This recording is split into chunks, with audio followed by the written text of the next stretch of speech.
अस्सलामुअलैकुम dear students, आज हम बात करेंगे फिजिक्स की डिफिनीशन में एक अहम क्वेश्चन कि मैटर और एनर्जी आपस में कैसे रिलेटेड हैं।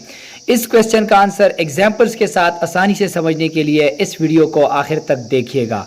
तो डियर स्टूडेंट्स, एक मशहूर साइंटिस्ट आइंस्टाइन ने अपनी एक मशहूर इक्वेशन E=mc² में इस क्वेश्चन का आंसर E है एनर्जी के लिए, M है मैटर का मास और C है स्पीड ऑफ लाइट।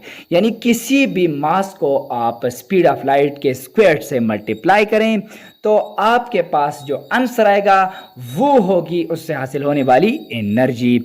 इसकी हम एक एग्जांपल लेते हैं कि हम कैसे एक मैटर को एनर्जी में कन्वर्ट कर सकते हैं। याद रखिए, इस इक्वेशन की मदद से हम मैटर को एनर्जी में भी कन्वर्ट कर सकते हैं और एनर्जी को मैटर में भी कन्वर्ट कर सकते हैं।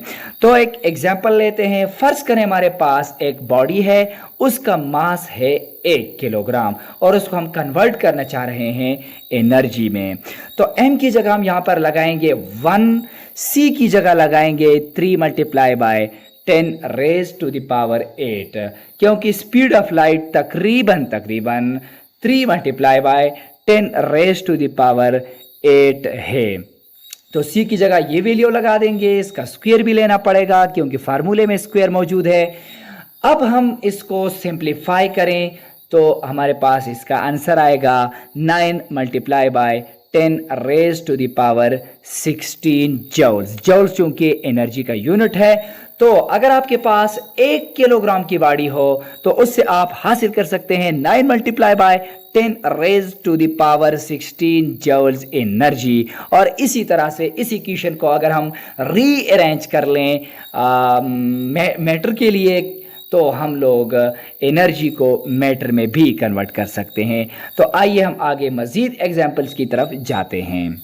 सूरज एक मैटर है और इस मैटर से, इस सूरज से हम हासिल करते हैं थर्मल एनर्जी या हम हासिल करते हैं हीट एनर्जी। यानी यहाँ पर हमने मैटर से एनर्जी हासिल कर ली। एक और एग्जांपल देख लेते हैं, वो है हम जब घरों में लकड़ियाँ जलाते हैं तो उन लकड़ियों से भी हम लोग थर्मल एनर्जी या हीट एनर्जी हासिल कर लेते हैं। एक तीसरी एग्जांपल पर अगर नज़र डालें तो वो है ड्यूटेरियम और ट्रिटियम के न्यूक्लिया का रिएक्शन। जब ये दोनों न्यूक्लियाई आपस में रिएक्ट करते हैं तो इस प्रोसेस को कहते हैं फ्यूजन रिएक्शन।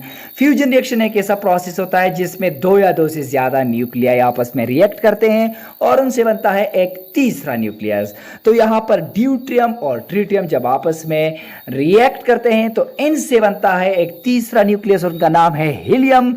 इसी दौरान एक न्यूट्रॉन रिलीज होता है और सबसे इंपॉर्टेंट चीज, यहां पर बहुत ही बड़ी मिकदार में एनर्जी रिलीज हो जाती है।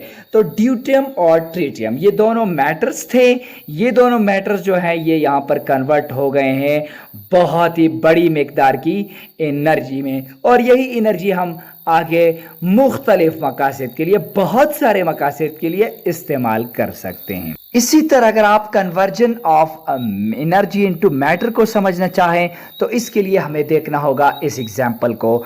फोटॉन जो कि लाइट पार्टिकल होता है, इसका कोई मैस नहीं होता, ये मैसलेस होता है और एनर्जी कैरी करता है। जब इसको हम एक न्यूक्लियस के साथ स्ट्राइक करते हैं, हैवी न्यूक्लियस के साथ, तो ये 2 पार्टिकल्स प्रोड्यूस करता है। एक पार्टिकल है इलेक्ट्रॉन, दूसरा पार्टिकल है पॉजिट्रॉन।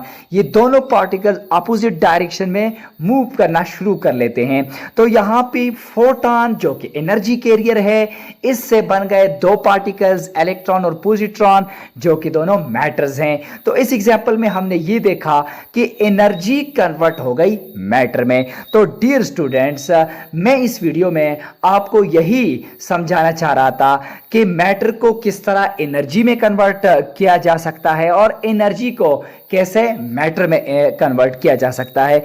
अगर आपके पास वैल्यूज मौजूद हैं तो आप आइंस्टाइन की मास एनर्जी इक्वेशन में वो वैल्यूज पुट करके दूसरी नामालूम वैल्यू हासिल कर सकते हैं। और इसकी प्रैक्टिकल एग्जांपल्स मैंने आपको अभी समझाई हैं।